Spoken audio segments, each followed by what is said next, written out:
Wide body paddles have been trending this year, and 11SIX24 just introduced a new take on them with their Monarch series that features a 5.7-inch extended handle, a first for wide body paddles. The series has 3 options, but the all-court one here stands out the most and fills a need in the wide body paddle category that a lot of players are looking for, so let's get into it.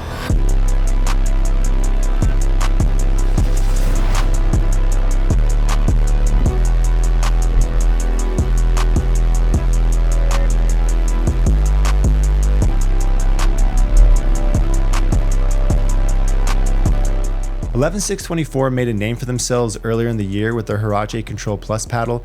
I did a review for that one and was impressed, but thought it just might be a flash in the pan from the brand. Well, they just proved me wrong. Just like 11SIX24 created their own paddle mold for their Huarache paddles, they did the same thing for their new Monarch series. It's a wide body design, which means it's shorter and wider. I categorize any paddle that's wider than 8 inches as a wide body paddle, but the most unique thing about the paddle is its extended handle length at 5.75 inches. You'll find some wide body paddles with 5.5-inch handle lengths, but this is the first to have this long of a handle. I'm a fan of extended handle lengths on wide body paddles in general because wide body paddles just don't typically generate much power for you due to their shorter shape. So having this extra handle length gives you leverage to whip through the ball and generate more power on putaways. The Monarch series as a whole consists of 3 models, all of which are 16mm thick, though they plan on releasing 14mm options later. You have the Jelly Bean, Control, and All Court. The Jelly Bean has a carbon fiber face, foam wall around the perimeter, but it isn't thermoformed. The Control is thermoformed, also has the foam walls, and then has 3 layers of carbon fiber that's topped with a layer of Kevlar. The All Court is also thermoformed and has the foam walls, but has 3 facing layers instead of 4 that consists of a carbon fiber, then fiberglass, and then another carbon fiber layer again. I love how transparent they are with the number of facing sheets and the type of facing sheets they use. I wish more brands did this. The Jelly Bean and Control are both more control-oriented style paddles, while the All Court has more offensive ability, which I'll speak to more in the playtest, but it's nice that they have several options here for you where most brands will only give you one option, especially medium-sized brands like 11SIX24. Let's take a look at the numbers. All 3 paddles have remarkably similar stats and can be clumped together into one group rather than speaking to each one individually.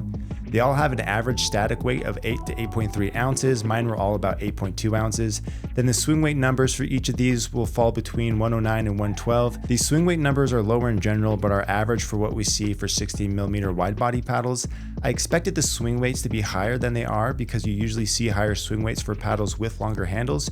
So it's nice to see that the swing weight was on par with other wide body paddles while still giving you that extended handle length. The twist weight measurements for all 3 of these came in around 7.4, which is a very high measurement in general, and even a little bit higher than average compared to other wide body paddles, which is great. They all play very forgivingly like you would expect them with these twist weight numbers. Again, I was surprised to see that the twist weight measurements were this high, given that the handle lengths were so long. The weight distribution on these is nice, and they managed it well with the longer handles. Then price-wise, these are more affordable. The All Court costs $140, the Control costs $150, and the Jelly Bean only costs $100. And if you use my discount code 10effect on their website, it brings the price down by $10. If you find my review helpful and you decide to pick one up, please use my discount code to support my channel. Alright, so let's go put these on the court and see how they play. After drilling and playing with the paddles for over 2 weeks, here are my thoughts on their performance.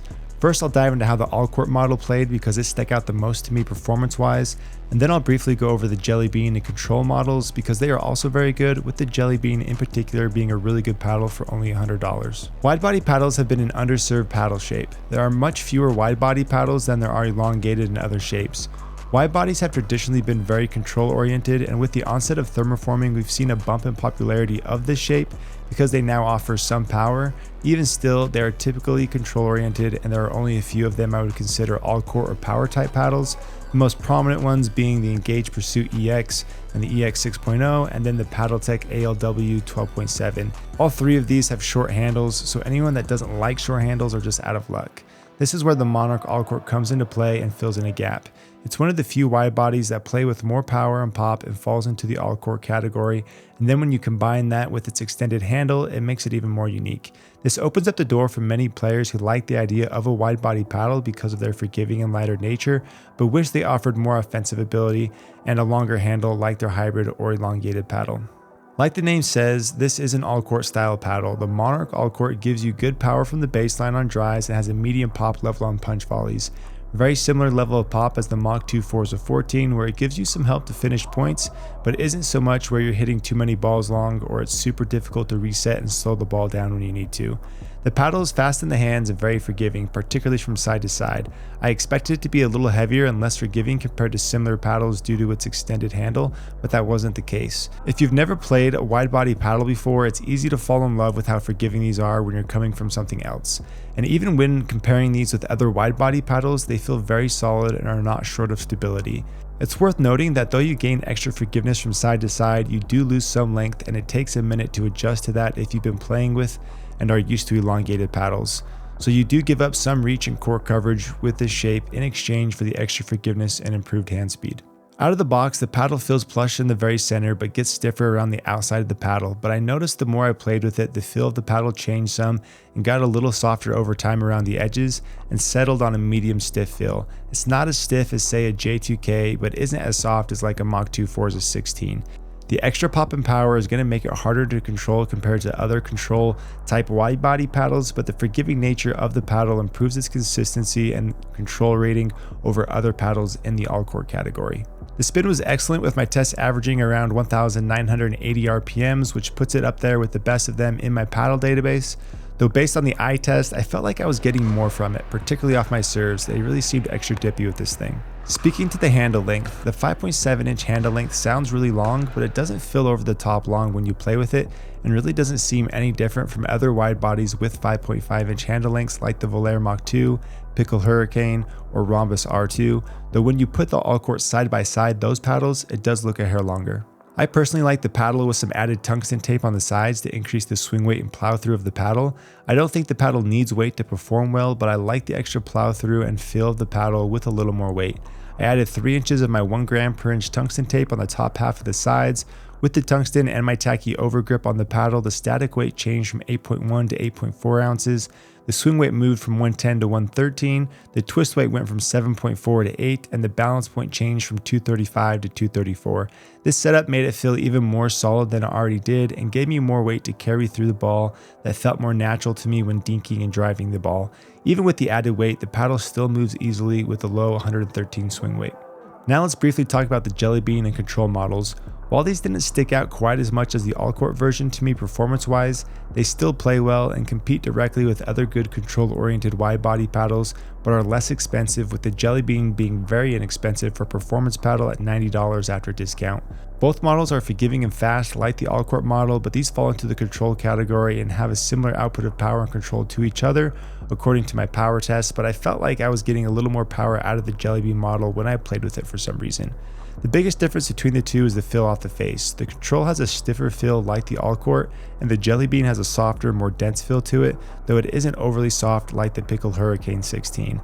I don't think one necessarily played better or worse than the other, and picking between the two is more a preference of feel than anything else.